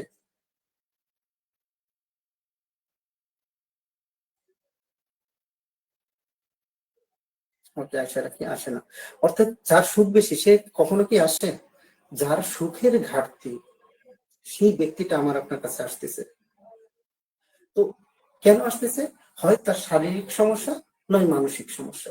তো আপনি শারীরিক সমস্যার কথা পূর্বেও বলছি, বারবার বলতেছি, শারীরিক সমস্যা হলে সেখানে আপনি কি করবেন? মেডিসিন প্রয়োগ করবেন। তো মানসিক সমস্যা শুধুমাত্র মেডিসিনে কাজ হবে না। যদি তার যে পরিবেশে সে মানুষ হচ্ছে, যে এনভায়রনমেন্ট সে পেয়েছে বা যে পরিবার পেয়েছে, যে সিচুয়েশন আছে, যে টাইমটার মধ্যে পেয়েছে, অর্থাৎ এত মানে টোটাল লাইফস্টাইলের সাথে তার এই মানসিক ব্যাপারটা জড়িত। তো এখানে একটা কাউন্সিলিং এর প্রয়োজন পড়ে। আমরা জানি যে আমরা টেনশন দুই প্রকার বলি, যে একটা হলো পেশি টেনশন আর একটা হলো স্নায়ু টেনশন। আপনি একটা রোগীকে পেশি টেনশন দূর করতে পারেন ট্র্যাঙ্কুলাইজার জাতীয় মেডিসিন দ্বারা, অর্থাৎ ঘুমের একটা ওষুধ দিয়ে দিবেন, ঘুম পারবে, ওনার এই পেশি টেনশন দূর হয়ে যাবে।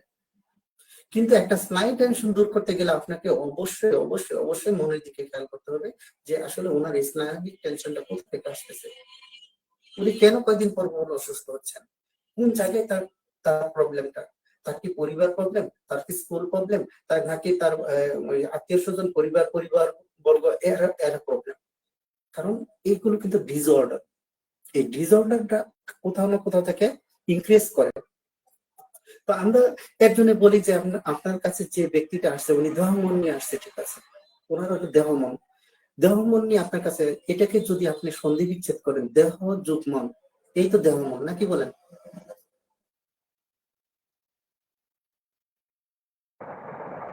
জি স্যার। সন্ধি বিচ্ছেদটা কি? দেহ যোগ মন, এই তো দেহমন। তো যদি দেহ এবং মন এই দুটাকে যদি সন্ধি বিচ্ছেদের মধ্যে আলাদা করে দেন, ধরেন এটা হচ্ছে আমার দেহ, আমার মনটাকে আলাদা চেয়ারে সরাই দিলেন, এই দেহের নাম কি হবে? এই দেহটার তখন নাম কি হবে? আমার এই দেহটাকে, মনটা যখন চলে যাবে, আত্মাটা যখন চলে যাবে, এই দেহের নাম কি হবে? স্যার মৃত। মৃত দেহ। তাহলে মানে কি বোঝা যাচ্ছে? মন আছে বলে বা আত্মা আছে বলে দেহ আছে, মন নাই বা আত্মা নাই মানে দেহ নাই, নাকি বলেন আপনারা? জি স্যার। তো এই ক্ষেত্রে আমাদের রুগী যখন আমরা ফলোআপ করবো বা কাউন্সিলিং করবো, তখন আমরা কিন্তু দুটা জায়গায় ফোকাস করবো। একটা হচ্ছে তার দেহের কি অসঙ্গতি আসছে, আর মনের কি অসঙ্গতি গুলো আসছে। এই দেহ মনটার মধ্যে, দেহকে সুস্থ করার জন্য আপনি মেডিসিন সিলেক্ট করবেন, মনটাকে যখন আপনি দিতে যাবেন, তখন তাকে কিছু না কিছু আপনার কাউন্সিলিং দিতে হয়। না হলে দেখবেন অনেক রোগী দীর্ঘদিন ধরে ওসিডিতে ভুগতেছে, অবসেসিভ কম্পালসিভ ডিসঅর্ডার, আইবিএস এর রোগী। একটা আইবিএস এর রোগী আসলো, ওকে কি এমন কোন আলাদিনের চেরা গেছে যে আইবিএস এর রোগী শুধু ওষুধেই ভালো করে ফেলবেন? এটা তার ডিসঅর্ডার। যে রোগীটা যদি আপনি কোনো মেডিসিন দিয়ে ভালো হয়ে থাকে, তাহলে বুঝতে হবে যে আপনাকে সে এতটাই বিশ্বাস করছে যে উনি ভাবছে যে আপনার ওষুধটা খাওয়ার পরে সে ভালো হয়ে যাবে, এই বিশ্বাসের জন্য সে ভালো হয়ে গেছে। নয়তো বা আইবিএস সহজে ভালো হয় না। আপনি এলোপ্যাথিক ডক্টর একদম কলম দিয়ে লিখে দেয় যেটা ভালো হয় না, এটা এই রোগ নিয়ে আপনাকে মৃত্যুবরণ করতে হবে। কিন্তু যারা কাউন্সিলর, যারা মোটিভেশন স্পিকার, বা যারা মনে করেন মেডিটেশন করে, ইয়োগা করে, সিদ্ধি করে, রিকি করে, সাইকি করে, এরা কিন্তু বলতেছে না এটা থেকে পরিত্রাণ পাওয়া সম্ভব যদি রোগী আমার কথা মানে। অর্থাৎ আপনি যদি ভালো কাউন্সিলিং করতে পারেন যে আসলে রোগটা কোথা থেকে হচ্ছে, যে এই রোগের অবস্থান আসলে কোথায়। আমরা রুগী এসে বলে, পেট দেখায় বলে যে আমার কোনো কিছু এই হচ্ছে না সেই হচ্ছে না, তখন আপনাকে বোঝাতে হবে, বুঝাতে সক্ষম হবে যে আপনার রোগটা আসলে এই পেটে নয়, আপনার রোগটা হচ্ছে মাথায়। আইবিএস এর রোগটা হচ্ছে মাথায়, এই মাথাতে আগে ফোকাস করতে হবে। তার ভিতর থেকে ওই যে আইবিএস এর যে ভীতিটা আছে, আইবিএস এর যে প্রেরণাটা আছে, তাড়নাটা আছে, প্রেষণাটা আছে, সেটাকে দূর করতে হবে। তখন সে এই ক্ষেত্রে পরিত্রাণ পাবে। অথবা যেমন ধরেন যে ছেলে মেয়ে বা যারা আমরা আছি যে সবকিছুতে ভয় পাই, আপনি কি একটা মেডিসিন দিবেন যে সেটা দ্বারা উনি ভয় দূর হয়ে যাবে? বটতলায় রাতে কি বলবেন, রাতে 3টার সময় গিয়ে হাজির হবে? ওনাকে বোঝাতে হবে যে ওই বটতলায় ভূত আমিও দেখিনি, আমার বাপ দাদা দেখে নাই, আমার 14 গোষ্ঠীও দেখে নাই, এটা একটা অলৌকিক বিষয়।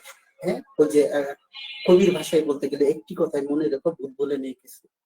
এই জিনিসটা যখন আমি তাকে বিশ্বাস করাতে পারবো, আমি একজন কাউন্সিলর হিসেবে যাকে বিশ্বাস করাতে পারবো, সে কিন্তু ওখান থেকে ফেরত আসবে। তখন উনিকে রাতে 3টা নয়, আপনি যখন বলবেন, যেভাবে বলবেন, সেটা ভাবে গিয়ে ওখানে গিয়ে বসে থাকবে। পরীক্ষার ভীতি যে পাচ্ছেন, আপনি কি ওনাকে পরীক্ষার ভীতি দূর করে দিতে পারবেন এমন কোনো ওষুধ আছে শুধু? না, এখান থেকে আপনাকে ওনাকে বোঝাতে হবে যে বাবা তুমি ভয় পায় না, তুমি এবার ভালো করবে। আপনি ওই সন্তানকে, ওই বাবা মাকে আপনি যখন ইন্সপায়ার করতে না পারবেন, শুধুমাত্র একটা মেডিসিন দিয়ে ওখানে সম্ভব হয় না। যে কারণে আমরা অনেক সময় বলি যে মেডিসিনের একটা লিমিটেশন আছে, একটা পর্যায় পর্যন্ত কাজ করে, তারপরে কিন্তু মেডিসিন কাজ করে না। সেখানে কিন্তু লাইফস্টাইল আসে, আপনার পুষ্টি আসে, আপনার জীবনাচারের সাথে সম্পৃক্ততা আসে। তো আরেকটা জিনিস দেখেন যে আমাদের এই সমাজে যারা আমরা বসবাস করতেছি, আমাদের মন, যে কথাটা কিছুক্ষণ আগে আয়সা রাখি বলছেন, মন আছে বলে দেহ আছে, মন নাই দেহ নাই। তো মন আছে বলে দেহ আছে, মন নাই দেহ নাই। যে মনের মধ্যে থাকার কথা ছিল একটা শুদ্ধাচরণ, একদম মানে আত্মা বা মনকে বলা হচ্ছে পবিত্র, সেই পবিত্র জায়গায় আমরা কি রেখেছি? আমরা রেখে দিয়েছি হতাশা, নিরাশা, দৈন্যতা, আবেগ, অনুভূতি, রাগ, জেদ, ক্ষোভ, টেনশন, আমাদের যত মনের ময়লা এর ভিতরে জমায় রাখছি। এই জমায়ে রাখতে রাখতে রাখতে রাখতে এই যে ছোট বাচ্চাটা একটা সময় দেখা গেল, ওই যে 1 বছরের বাচ্চা থেকে আমরা যে বললাম, এখান থেকে যদি আমাদের জীবনটাও ধরি, তা আমরা এইভাবে ধরে মনের ময়লাগুলো রাখতে রাখতে রাখতে রাখতে রাখতে রাখতে বিশাল বড় মনের ভিতরে এই মনের ময়লা পাহাড় জমেছে। এই মনের ময়লাগুলো দূর করার জন্য প্রথমে যেটা প্রয়োজন পড়বে সেটা হচ্ছে কাউন্সিলিং। যে আস্তে আস্তে একটা জিনিস জানেন তো, সুতার জট যেমন আস্তে আস্তে ছড়াতে হয়, মনের জট গুলো কিন্তু আস্তে আস্তে ছড়াতে হয়, একবারে পারবেন না, তাহলে জট আরো মানে কি বলবো শক্তিশালী হয়ে গেছে। এই কাউন্সিলিং গুলো কিন্তু আস্তে আস্তে আস্তে আস্তে করতে হবে, একটা পার্ট বাই পার্ট করতে হবে, তাহলে কিন্তু রোগী আরোগ্য হবে। আপনি যদি মনে করেন একদিনের কাউন্সিলিং একজনের পরিবর্তন এসে যাবে, আমি ডক্টর আসলামের একটা ক্লাসেই আপনাদের ভালো লাগে মনে করেন আপনারা শোনায় সব হয়ে যাবেন, বিষয়টা তা না। কিন্তু এই যে মনের অবস্থাটাকে পরিবর্তন করতে গেলে একটা নির্দিষ্ট সময় যেতে হবে এবং একটা নির্দিষ্ট প্রসেসে এগোতে হবে, একটা প্রসিডিউর থাকতে হবে। তো আসেন এরপরে যেটা আমরা বলতে পারি একটা রোগীকে যে ধমায়ন 8 নম্বর পয়েন্ট।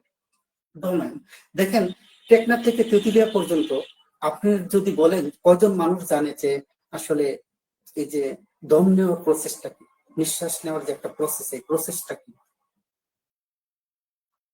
আমি আপনি বুকে হাতে দেখেন টিক টিক টিক টিক করতেছে, তার মানে আপনি বেঁচে আছি। আমি কি জানি 24 ঘন্টায় কতবার নিঃশ্বাস নিছি?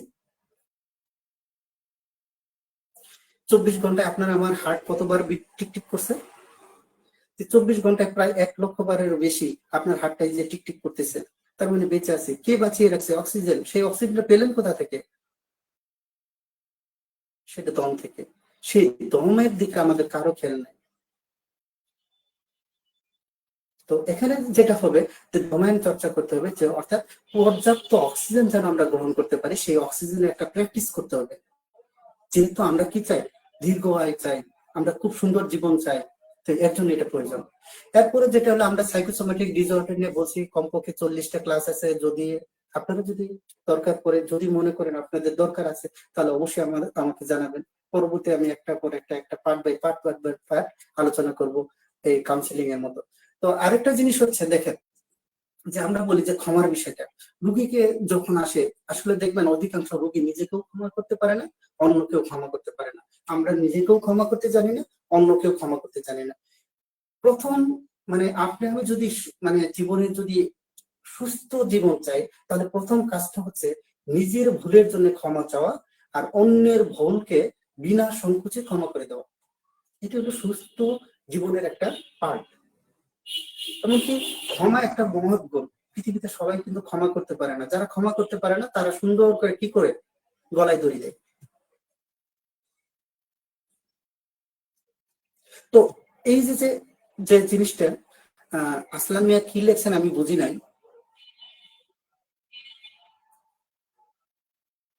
সাইকোসোমাটিক ডিসঅর্ডার 9 নম্বর পয়েন্ট বলতে বলছেন।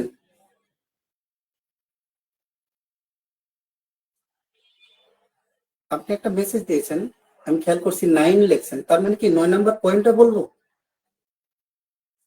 স্যার 9 নাম্বার পয়েন্টটা বলা হয়নি স্যার, বললে ভালো আচ্ছা, হতো। 9 নম্বর পয়েন্টটা এটা নিয়ে আমি অনেক আলোচনা করেছি, এই গ্রুপেও আমি কমপক্ষে 4-5টা ক্লাস করিয়েছি। এটা হলো সাইকোসোমাটিক ডিসঅর্ডার। সাইকোসোমাটিক ডিসঅর্ডার কি আসলে? সাইকো শব্দের অর্থ হলো মন, হ্যাঁ, সোমাটিক মানে হলো দেহ। যে রোগের অবস্থান মনে কিন্তু বর্তাইতেছে দেহে, যে রোগের অবস্থান মনে, ওই যে আমরা মনের ময়লাগুলো বললাম, অবস্থান হইলো মনে, কিন্তু আস্তে আস্তে কি হচ্ছে, এগুলো জমিয়ে রাখতে রাখতে রাখতে রাখতে রাখতে রাখতে একসময় কি আমি ডিজিজে পরিণত হচ্ছে, আমাকে এই ডিসঅর্ডার থেকে ডিজিজে পরিণত করলো। সেটাই হচ্ছে সাইকোসোমাটিক ডিসঅর্ডার। কি আপনারা ক্লিয়ার হয়েছে?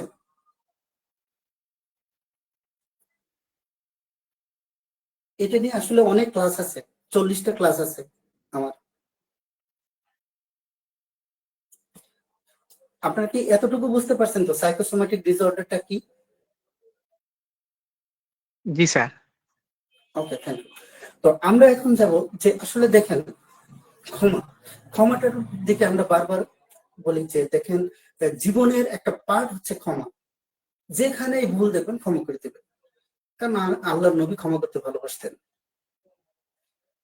পৃথিবীতে যত মনি ঋষি বুজুর্গ অলিয়ালি আসছে সবাই ক্ষমা করতে ভালোবাসতেন এবং নিজের ভুলের জন্য কাই মনে ক্ষমা চাইতেন যে এটা আমার ভুল হয়ে গেছে, এমনকি সেখান থেকে ক্ষমা চেয়ে যেন বের হয়ে আসতে পারে। এই জন্য আমাদের দরকার কি, এটাকে আমরা বলি যে সব সময় পজিটিভ চিন্তা করা। আপনি যদি ক্ষমাই করতে না জানেন বা আমি যদি ক্ষমাই করতে না জানি তাহলে আমাদের ভিতরে পজিটিভিটি আসবে না। সব সময় অলওয়েজ পজিটিভ, যে কোনো পরিস্থিতিতে ভালো চিন্তা করা। রুগী যে আসলে তাকে বলে যে আপনি সবসময় পজিটিভ চিন্তা করেন, নেগেটিভ না। নেগেটিভ চিন্তা আসলে তওবা করবেন,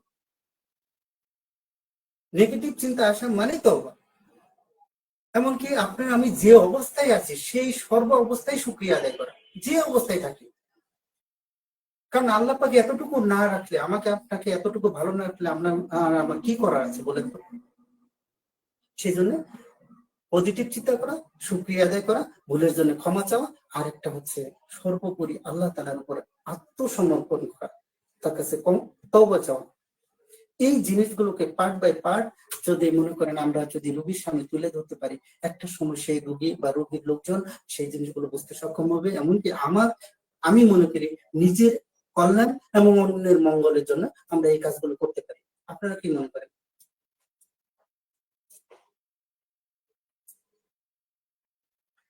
আপনারা কি মনে করেন এটা করতে পারি না পারি?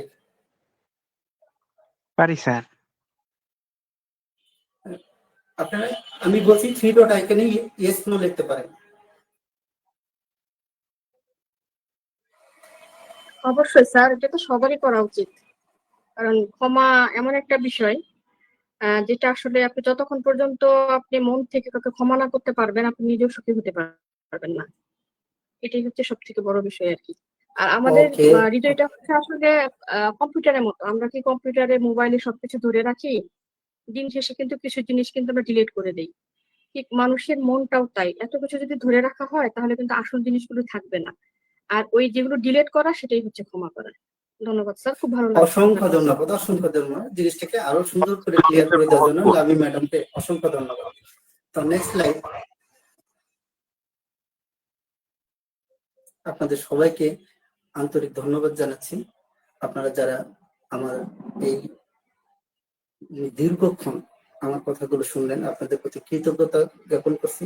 আপনারা সবাই ভালো থাকবেন, সুস্থ থাকবেন, সুন্দর থাকবেন, সেই শুভকামনায় আসসালামু আলাইকুম ওয়া রাহমাতুল্লাহ। ওয়ালাইকুম আসসালাম।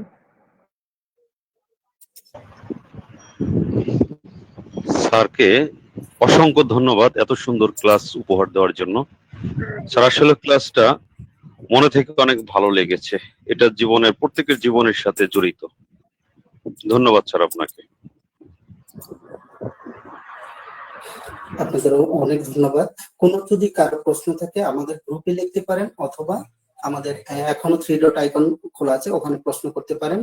আর সবচেয়ে ভালো হয় পরবর্তীতে আমারও যে মোবাইল নাম্বার দেওয়া আছে, আপনারা সব রেকর্ডিং আছে, ওখানে আপনারা যে কোনো প্রশ্ন করতে পারেন। আমরা ইনশাল্লাহ চেষ্টা করব সঠিক উত্তর দিয়ে দেওয়ার জন্য। আর যতটুকু পারি আপনাদের এই সমস্যাগুলো সমাধান করার জন্য আমি আসলাম সবসময় আছি। আপনারা আমার জন্য দোয়া করবেন যাতে আমিও বিভিন্ন সমস্যা থেকে নিজেকে পরিত্রাণ করতে পারি। ধন্যবাদ। ধন্যবাদ আসলাম স্যারকে এত সুন্দর একটা ক্লাস আমাদেরকে উপহার দেওয়ার জন্য। আশা করছি এখন অনেকটা ইজি লাগবে আপনাদের সবারই যারা উপস্থিত ছিলেন আজকের ক্লাসে, যে রোগী কিভাবে কাউন্সিলিং করবেন বা কি কি বিষয় আমাদের দেখা উচিত। একটা বাচ্চাকে আমরা সরাসরি বাচ্চাকে কাউন্সিলিং করতে পারবো না, তার মাকে এবং বাবাকে মানে প্যারেন্টস কে হচ্ছে কাউন্সিলিং করতে হবে। দেখেন এত সুন্দরভাবে স্যার বুঝিয়ে দিচ্ছেন। আশা করছি হচ্ছে আপনাদের আর কোনো প্রশ্ন নাই এই বিষয়ের উপরে, কারণ স্যার একদম সহজ ভাষায় আমরা যেভাবে বুঝবো সেভাবে। অনুমতি দিলে আমি কিছু বলতে চাচ্ছি আর কি, যদি অনুমতি দেন আর কি। জি ম্যাম, আপনার কাছেই যাচ্ছিলাম। আপনাকে অনেক অসংখ্য ধন্যবাদ আমাদের সাথে যুক্ত হওয়ার জন্য। জি ম্যাম, বলতে পারেন। প্রথমত হচ্ছে যে আমি একটু না, আমি ভুলেই গিয়েছিলাম আজকে যে স্যারের ক্লাস আছে, আমি একদমই ভুলে গেছিলাম। হঠাৎ করে তাকাই দেখি 10টা 5 বাজে। আমি বললাম স্যারের তো 9:30 থেকে ক্লাস শুরু হওয়ার কথা। তা আমি তখন থেকেই ক্লাসটা কন্টিনিউ করছি। তো আলহামদুলিল্লাহ অনেক ভালো লেগেছে। আর আমি বর্তমানে যে স্যার যে কথাটা বললো কাউন্সিলিং, এটা কিন্তু খুবই খুবই খুবই খুবই ইম্পর্টেন্ট একটা বিষয়। এবং আমি মনে করি আমাদের হোমিওপ্যাথিতে যদি অ্যালাইড সাবজেক্টের মধ্যে কাউন্সিলিং একটা সাবজেক্ট যদি আমরা রাখতে পারতাম এবং প্রত্যেকটা রোগীকে যদি আমরা কাউন্সিলিং করতে পারতাম, তাহলে কিন্তু রুগী অনেকটা বেটার ফিল করতো। কারণ আমরা কিন্তু মাইন্ড চিনি, রোগ চিনি, মন চিনি। মন কি, আপনি নর্মালি একটা কথা চিন্তা করেন, আপনি একটা ক্যান্সারের রোগী, আমি ধরেই নিলাম আপনি একটা ক্যান্সারের রোগী, আপনি যদি আপনাকে ডাক্তার যদি বলে যে ও আপনার আয়ু তার মতো 3 মাস, আপনি চিন্তায় চিন্তায় কিন্তু আপনি 3 মাস আগে মারা যাবেন। অথচ এই ক্যান্সারের রোগীটাকে 3 মাসের জায়গায় যদি আমরা তাকে ভালো কিছু কথা বলে, তাকে কাউন্সিলিং করে, তার মনটাকে শক্ত করে যদি একটু ধরে রাখার চেষ্টা করি, এটা একদমই সত্যি কথা যে অন্তত সে 3 মাসের জায়গায় অন্তত 6 মাস হলেও কিন্তু সে বেঁচে যাবে। এই যে 3টা মাস, এটা কি, এটা কিন্তু কাউন্সিলিং এর জন্য হয়েছে। এই জন্য প্রত্যেকটা বিষয়ে আমাদেরকে কাউন্সিলিং আগায় যেতে হবে। আর একটা বিষয়, সরি স্যার, আমি মনে হয় একটু ইন্টারাপ্ট করে ফেললাম আর কি আপনার ক্লাসগুলোতে। মানে সেটা হচ্ছে যে আমি আমার মেয়ে যে স্কুলটাতে পড়াশোনা করে সেই স্কুলের কমিটিতে আমি একজন সদস্য। আমি মাসে 2টা করে প্রত্যেকটা ক্লাসে বাচ্চাদের সাথে আমি একটু গেট টুগেদার করি এবং আমি ওখানে ক্লাস নেই। এবং সেই ক্লাসগুলো কি শুধুমাত্র বাচ্চাদের উপরে, কাউন্সিলিং এর উপরে। যেমন আমাদের বর্তমান সময় দেখেন সিজোফ্রেনিয়া একটা রোগ আছে। হ্যাঁ, আমরা চিনিই না সিজোফ্রেনিয়ার লক্ষণগুলো কি, এই রুগীরা কি করতে পারে, বাচ্চারা কি করতে পারে, অনেক মাও চিনে না, অনেক অভিভাবকরাও বলতে পারবে না যে তার মানে সন্তান সিজোফ্রেনিয়া আক্রান্ত। এবং শুধু তাই না, এডিএইচডি একটা বাচ্চা, একটা অটিজম বাচ্চা, আপনার বাচ্চা পাশে বসে আছে, আপনার বাচ্চাটা ভয় পাচ্ছে, শঙ্কা পাচ্ছে, সে যেতে চাচ্ছে না। এমন তো অবস্থায় আপনি কি সেই যে অটিজম বাচ্চাটা আপনার পাশে বসে আছে, আপনি কি তাকে কাউন্সিলিং করতে পারবেন? সে তো বুদ্ধি প্রতিবন্ধী। কাউন্সিলিং করতে হবে আপনার সন্তানকে। আপনি যদি আপনার সন্তানকে এটা বুঝাই দিতে পারেন যে বাবা এটা হচ্ছে একটা স্বাভাবিক রোগ, ও যেটা করছে এটা ওর জন্য, তুমি যেটা করছো এটা তোমার জন্য। তাহলে কিন্তু সে বাচ্চার সাথে দেখবেন যে আস্তে আস্তে খেলছে, কথা বলছে, ওকে হেল্প করছে, তখন কিন্তু সেটা ভয় পাবে না। এবং বাবা মাদের কিন্তু এই ব্যাপারটা সচেতন হতে হবে। যেমন আমি আসলে বেশি বলে ফেললাম আর কি। হ্যাঁ, ছোট একটা বিষয় নিয়ে এখানে আমি শেষ করি। অনেক বাচ্চারা দেখবেন কি, এক বাচ্চাকে আরেক বাচ্চারা মানে একটু কটূক্তি করে কথা বলে। আমি সিম্পল একটা উদাহরণ দিই, যেমন ওই যে আমরা কিন্তু 4, 5, 6 বছরের বাচ্চাদের কিন্তু চুল নাড়া করে দিই না, অনেক বাবা মারা কিন্তু দেয়। তো বাচ্চারা নাড়া করতে চায় না, কারণ কি, মা কালকে যদি স্কুলে যাই তাহলে তো আমাকে বলবে যে নাইরা মাথা, নেড়া মাথা, নেড়া মাথা, এরকম একটা মানে আমাকে মানে কি বলবো আর কি, ভর্ৎসনা দিবে। তো এই জন্য আমি মাথা নেড়া করবো না। এখন আমার কোশ্চেনটা হলো, এখন আপনি কি করবেন? সমাজ বদলে দিবেন, নাকি আপনি বাচ্চাকে নেড়া মাথা করাবেন না, নাকি তাকে হীনমন্যতা ঢুকাবেন? বলেন তো। এখানে কিন্তু 3টা কোশ্চেন আমি করলাম। তো এই 3টা কোশ্চেনের মধ্যে আমি যদি বলি বেটার হবে এটা যে আপনি আপনার বাচ্চাটাকে পজিটিভ থিঙ্কিং এ নিয়ে আসেন। যেমন যদি আপনি এটা তাকে বুঝান যে বাবা তুমি যখন রাস্তায় চলবে, তুমি ন্যাড়া মাথা করে রাস্তায় যাচ্ছ, একটা অপরিচিত মানুষ, সে কি তোমাকে এসে কখনো বলবে যে তুমি ন্যাড়া মাথা করেছো কেন? সে কিন্তু তোমাকে কখনোই বলবে না, কারণ সে তোমাকে ভালোই বাসে না। অর্থাৎ যে তোমাকে ভালোবাসে, যার প্রতি তোমার অ্যাট্রাকশন আছে, সেই কিন্তু তোমাকে এটা নিয়ে একটু পাবে। সো এটা তোমার প্রাউড ফিল করা উচিত যে তোমার দিকে সে তাকিয়ে আছে। তার মানে কি, তোমার দিকে সে অ্যাট্রাকশন আছে যে তুমি আজকে চুল কেটে ফেলেছো। এবং আশ্চর্য হলো, সত্যি আমার মেয়েটার এই প্রবলেমটা ছিল। এবং আমি আশ্চর্য হয়ে গেলাম, আমার মেয়ে চুল কাটার জন্য অস্থির, আম্মু আমাকে তাড়াতাড়ি চুল কেটে দাও। আমাকে কেন? আমাকে চুলটা কেটে দিছো যে আমাকে তো ফ্রেন্ড আমাকে নেড়া বললো না। কিন্তু তাহলে ধরে নাও তো তোমাকে ভালোবাসে না। যদি ধরে নাও কেউ বলছে, তাহলে ভাববা যে সে তোমাকে ভালোবাসে। মানে কি, মনটাকে আমি পজিটিভ নিয়ে দিলাম। এরকম সমাজে অনেক কিছুই আছে। আমরা বাচ্চারা কি করি, একটা অঙ্ক করলে 4টা অঙ্ক দিই, 4টা অঙ্কের মধ্যে হয়তো 3টা অঙ্ক হয়েছে, 4 নম্বর অঙ্কটা হয় নাই। আমরা বাবা মারা কি করি, এই তোমার 4 নম্বর অঙ্কটা হয় নাই কেন, এটা করে নিয়ে আসো। No, it is not fair. আমি বাচ্চাকে বলবো তোমার 3টা অঙ্ক কিন্তু খুব সুন্দরভাবে হয়েছে মা, আমি অনেক খুশি হয়েছি, কিন্তু বাবা যদি 4 নম্বর অঙ্কটা পারতে তাহলে আমার আরো বেশি ভালো লাগতো। That's means counselling. এটাই হচ্ছে একটা বাচ্চার জন্য কাউন্সিলিং। যাই হোক, অসংখ্য ধন্যবাদ স্যারকে। আমি বেয়াদবি নিবেন না স্যার, আমি একটু মানে বেশি বলে ফেলছি আর কি। ধন্যবাদ স্যার। জি, আসসালামু আলাইকুম। ধন্যবাদ লাবণী ম্যামকে আমাদের সাথে শেয়ার করার জন্য। আসলে আমরা যারা নতুন আছি, আমরা আসলে এই বিষয়গুলো হচ্ছে ওভাবে জানিই না, আপনাদের কাছ থেকে শিখতেছি। আশা করি আজকে ক্লাসে যারা উপস্থিত ছিল, আমার একটা ব্লগই আছে, জানতে হবে অভিভাবকদেরও। হ্যাঁ, ওখানে আমি টুকিটাকি কিছু লিখি অভিভাবকদের নিয়ে, কারণ আমরা অভিভাবকরা অনেক কিছুই জানি না, অনেক কিছুই আমাদের অনেক কিছু শিখতে হবে। হ্যাঁ, যদি ওইখানে আপনি চোখ রাখতে পারেন, ওখানে আমার অভিভাবকদের নিয়ে এবং কিভাবে একটা অভিভাবক তার বাচ্চাদেরকে একদম মানে শুরু থেকে শেষ অবধি পর্যন্ত তাকে কিভাবে কাউন্সিলিং করবে, এগিয়ে নিয়ে যাবে। আসলে ভালো মন্দ কার ভাগ্যে কি আছে এটা একমাত্র গড গিফটেড দাও, আল্লাহ তাআলা ভালো জানে আমার সন্তান কি হবে। বাট আমি তো চেষ্টা ত্রুটি করবো না তোকে ভালো রাখার জন্য, তাই না? এই আর কি অবস্থা। ঠিক আছে, আপনাদের অসংখ্য ধন্যবাদ, ভালো লাগলো আমার। জি ম্যাম, ধন্যবাদ। আশা করছি আর কারো কোনো প্রশ্ন নেই, আমরা শেষ করে দিব ইনশাল্লাহ। আহ আসলে আসলাম স্যারকে অসংখ্য ধন্যবাদ এত সুন্দর একটা ক্লাসের অ্যারেঞ্জ করার জন্য, কারণ আমরা নতুনরা এই বিষয়ে পুরাই অজ্ঞ, আপনাদের কাছ থেকে শিখছি। আর আমাদের হচ্ছে যারা গুগল মিটে সরাসরি আমাদের সাথে যুক্ত ছিলেন, প্লাস হচ্ছে লাইভে যারা যুক্ত ছিলেন, সবাইকে অসংখ্য ধন্যবাদ। আর আশা করছি কারো কোনো প্রশ্ন নেই।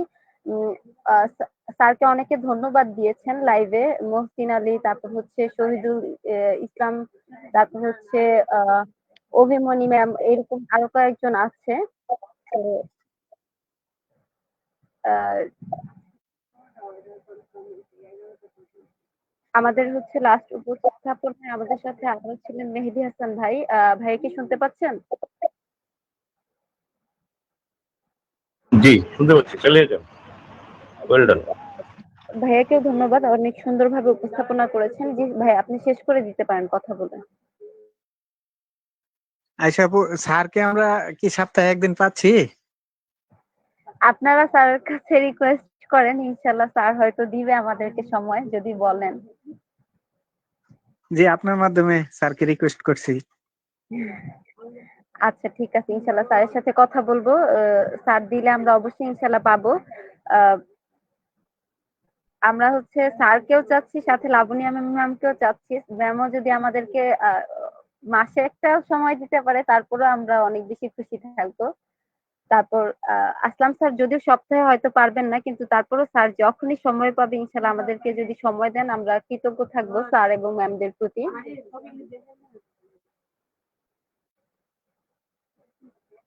আচ্ছা ঠিক আছে, আজকে আমরা এই পর্যন্তই ক্লাস শেষ করতে চাচ্ছি। আর কারো কিছু বলার না থাকলে ক্লাস শেষ করে দিচ্ছি।